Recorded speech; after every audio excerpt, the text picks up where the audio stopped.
ओम नमो भगवते वासुदेवाय। प्यारे भक्तों, हम श्रीमद् भगवद गीता का चतुर्थ अध्याय दिव्य ज्ञान का श्रवण कर रहे हैं। श्लोक संख्या 30 तक श्रवण कर लिया है।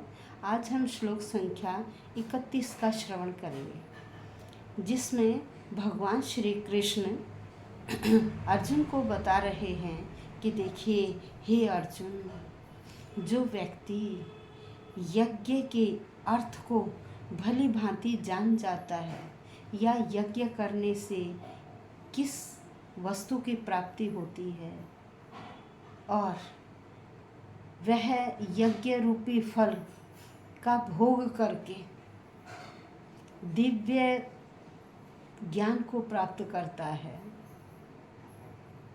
भगवान के परम धाम को प्राप्त करता है, तो आज हम उससे आगे का श्रवण करेंगे। तो आइए।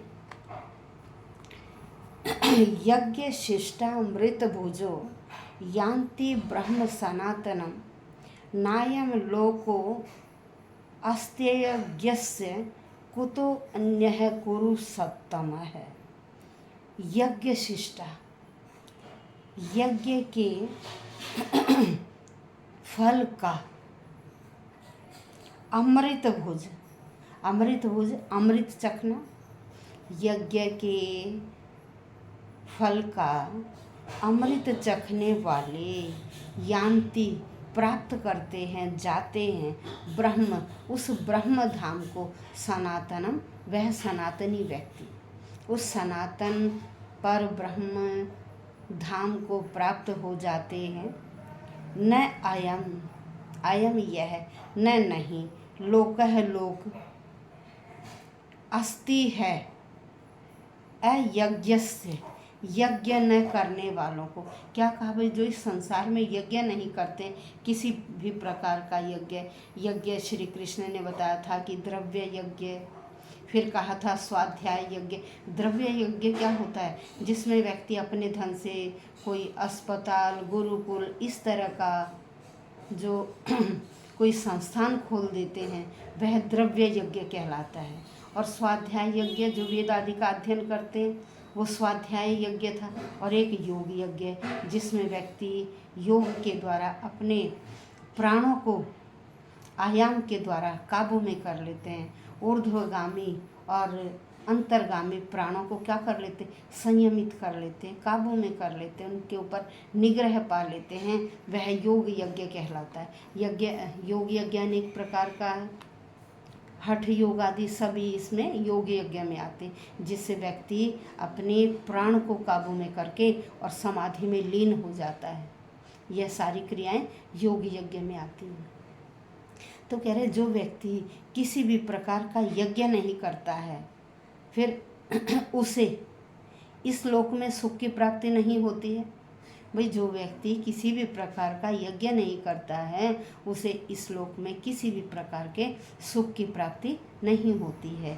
फिर कहते कुतः, कहाँ, अन्य का मतलब दूसरा लोक, तो दूसरे स्थान पर या दूसरे लोक में, कुरु, हे कुरु श्रेष्ठ, उसे दूसरे लोक में किस प्रकार से सुखों की प्राप्ति होगी।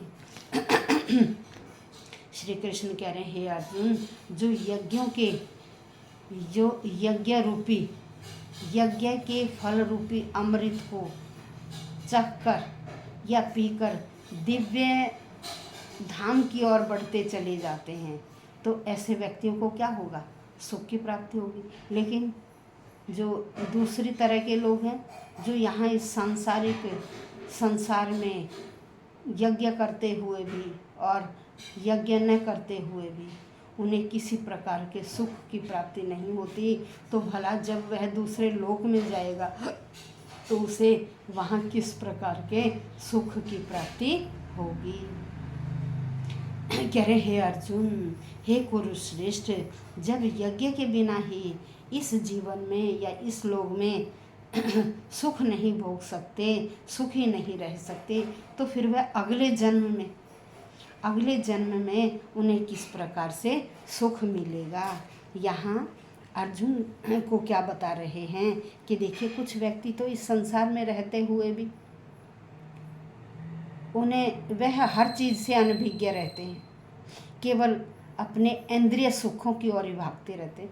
भाई इंद्रिय तृप्ति में ही लगे रहते हैं, उन्हें और संसार में क्या हो रहा है क्या नहीं हो रहा वे अपने स्वरूप को भी अच्छी प्रकार से नहीं जान पाते हैं। तो ऐसे व्यक्ति क्या अज्ञान पूर्ण जीवन में रहते हैं?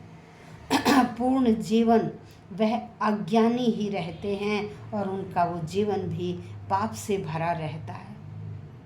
और मनुष्य जीवन ही वह एक ऐसा द्वार है हम जिससे हम क्या बाहर निकल सकते हैं, इस संसार से बाहर निकल सकते, वह केवल मनुष्य जीवन ही है कि उसमें अच्छे कर्म करके हम इस भव बंधन से बाहर निकल सकते हैं। जो वेद धर्म अर्थ काम मोक्ष ये क्या है, ये सभी चीज़ें हमें वेद प्रदान करता है। जब हम वेदों का अध्ययन करते हैं, वेदों के अनुसार कार्य करते हैं, तो हमें धर्म अर्थ काम और मोक्ष की प्राप्ति होती है। कुछ व्यक्ति क्या करते हैं, अपनी इंद्रियों को तुष्ट करने में ही लगे रहते हैं, तो ऐसे व्यक्ति भव बंधन से बाहर नहीं जा पाते हैं। इसलिए क्या कह रहे हैं कि भाई देखिए वेदों के अनुसार हमें यज्ञ करने के लिए तत्पर रहना चाहिए, लेकिन जो व्यक्ति तत्पर नहीं होते वह इस जीवन में किस प्रकार से सुखों की आशा कर सकते हैं। उन्हें न तो इस जीवन में सुख मिलते हैं और न ही दूसरे जीवन में, जब वह दूसरा जन्म ले लेते हैं उसे दूसरे जीवन में भी किसी प्रकार का सुख नहीं मिलता। सुख किसे मिलता है? जो व्यक्ति कृष्ण भावना अमृत के अभ्यास के द्वारा वैकुंठ में चला जाता है। भाई यहाँ भी निष्काम भाव से कार्य करता है और जो भी कुछ करता है ईश्वर को अर्पित कर देता है, कभी किसी का अहित नहीं करता है, तो ऐसा व्यक्ति कृष्ण भावना भावित होता है।